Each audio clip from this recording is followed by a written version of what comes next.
Extract করে সেই স্টিভিয়ার চিনি বানাতে পারি অথবা স্টিভিয়ার ট্যাবলেট বানাতে পারি, সেইটা দিয়ে কিন্তু আমাদের অনেক যারা চিনি খেতে পারেন না ডায়াবেটিস তারা উপকৃত হবে। এবং আমরা এখন যেটা করতেছি যে পাতা থেকে শুকিয়ে গুঁড়া করে করি, এটা কিন্তু আসলে খুব একটা সবাই ভালো বা ভেবে নিচ্ছেন না। কারণ এটা খেতে গেলে দেখা যায় একটা উটকো গন্ধ আসে অথবা গলায় লাগে পাতার গুঁড়োগুলো। আমরা চাচ্ছি যে এই পাতার রস এক্সট্রাক্ট করে সেই রসটাকে চিনি ফর্মে নিয়ে আসা, যেটা আপনি দিলে ইনস্ট্যান্ট গুলে যাবে, ওই ফর্মে আমাদের আনতে হবে। এবং এখন বিশ্বে ইন্ডিয়া বলেন, চীন বলেন বা অন্যান্য আশেপাশে কান্ট্রিতে কিন্তু স্টিভিয়া থেকে স্টিভিওসাইড উৎপন্ন করছে। আমাদের দেশের স্কোয়ার তারা কিন্তু বাইরে থেকে স্টিভিওসাইড এনে আমাদের এখানে মার্কেটিং করছে। তো আমার দেশে কিন্তু স্টিভিয়া অহরহ হচ্ছে। আমরা যদি কিভাবে সেই টেকনোলজিটা জানতে পারি যে কিভাবে রসটা থেকে আমরা রস আহরণ করে সেই রসকে জাল দিয়ে হোক বা যেভাবে হোক আমরা চিনি ফর্মে যদি নিয়ে আসতে পারি, তাহলে কিন্তু এটা একটা অ্যাক্সিডেন্ট একটা ওয়ার্ক হবে। এবং আমার মনে হয় যে এটা দিয়ে অনেক কর্মসংস্থানের সুযোগ হবে।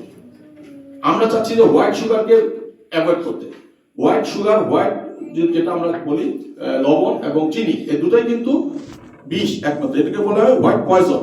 আপনি লবণ অথবা চিনিকে আমরা যদি ব্রাউন সুগার খেতে পারি, যেটা আমরা দেখেন ময়মনসিংহের দানাদার ইয়ে করে গুঁড়া চিনি করতেছে আখের দিয়ে, আখ গুড় দিয়ে, সেখানে নন মিল্টনে, এটা কিন্তু এখন এই জিআই পণ্য হিসাবে স্বীকৃতি পেয়েছে এই ময়মনসিংহের লালপুরের চিনি। এবং সেখানে একজন মোশাররফ নামে একজন উদ্যোক্তা আছেন, আমার সাথে প্রায় কথা হয়, আজকেও কথা হয়েছে। উনি কিন্তু মুক্তাগাছায় সে একটা ইন্ডাস্ট্রি করতেছেন এবং অলরেডি উনি বিএসটিআর সাথে আমি বলেছিলাম দেখা করেছেন, সে বিএসটিআর থেকে বিএসটিআর সিলও পাবে, মানে অনুমোদনটা পাবে, তখন তিনি মার্কেটিং এ যেতে পারবেন। এবং আমাকে বলেছেন যে ওনার এই ইয়েটা কারখানাটা হলে আমাকে নিয়ে যাবেন, আমি দেখে আসবো। তো এইভাবে যদি ছোট ছোট উদ্যোক্তা প্রতি ডিস্ট্রিক্টে গড়ে ওঠে, আমার মনে হয় বাংলাদেশের কর্মসংস্থান কেউ আপনাদের, আমি একটা যুব সমাজদের বলি যে আপনারা চাকরির পিছনে ঘোরেন, চাকরির পিছনে ঘোরার দরকার নাই। আপনি নিজে আরো 10টা লোককে চাকরি দিতে পারবেন যদি আপনি স্বাবলম্বী হতে পারেন।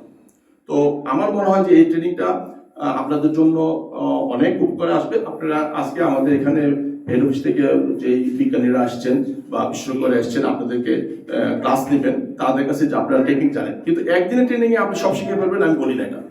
আপনারা আজকে জেনে গেলেন, আপনারা ঈশ্বর দিয়ে আমাদের হেড অফিস আছে, আপনারা আসেন, এসে আপনারা থেকে দেখে কাজ শিখে তারপরে যান, বাড়ি যান, গিয়ে আপনি নিজের কিছু করেন। তো আমি আজকে আর খুব বেশি কথা বলবো না। আজকে যারা আসছেন এদের কাছ থেকে আপনারা শুনবেন, এনারা টেকনিক্যাল কথা বলবেন, আমি নট টেকনিক্যাল কথা বলছি। আমি আমার ভিউটা আমি বলছি যে আপনারা কি করতে পারেন, কি আমরা করতে পারি এই জিনিসটা, কিন্তু আপনারা ওনাদের কাছে শিখবেন কিভাবে আপনারা এগুলো তৈরি করবেন, কিভাবে আপনারা আপনাদের ব্যবসায় ইয়েতে যাবেন। তো আজকে আমি সবাইকে আবারও অনেক এই শীতে, আমি এখানে দেখলাম খুব ঠান্ডা, অনেক কষ্ট করে আপনারা এখানে আসছেন, আমি আপনাদের জন্য সেই জন্য ধন্যবাদ জানাচ্ছি। এবং এই প্রশিক্ষণ যদি সাফল্য মণ্ডিত হয়, সেভাবে আপনারা আসলে ইয়েটা করেন, আপনাদের যা জানার বিষয়, যা কিছু জানতে চান ওনাদের কাছে প্রশ্ন করে জেনে নিন। তো আমি আজকে আর বেশি কথা পারবো না, আমি এখানে আমার বক্তব্য শেষ করবো। আজকের এই প্রশিক্ষণ কর্মশালা শুভ উদ্বোধন ঘোষণা করে আমি আমার বক্তব্য শেষ করছি। সেই বাগান থেকে যদি আমরা রস আহরণ করে যদি পিওর খেজুরের গুড় তৈরি করতে পারি, তাহলে এই গুড় কিন্তু বাংলাদেশের সব জায়গায় যাবে এবং বিক্রি হবে। এটা হলো একটা খেজুরের গুড়ের পরে আপনি আসেন যে আমরা ঠাকুরগাঁ অঞ্চলের চাষি পর্যায়ে এবং উদ্যোক্তা পর্যায়ে আজকে এই প্রশিক্ষণ কর্মশালায়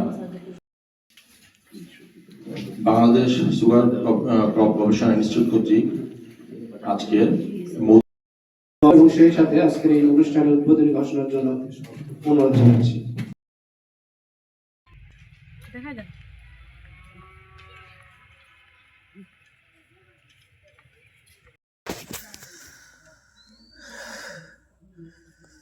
Allah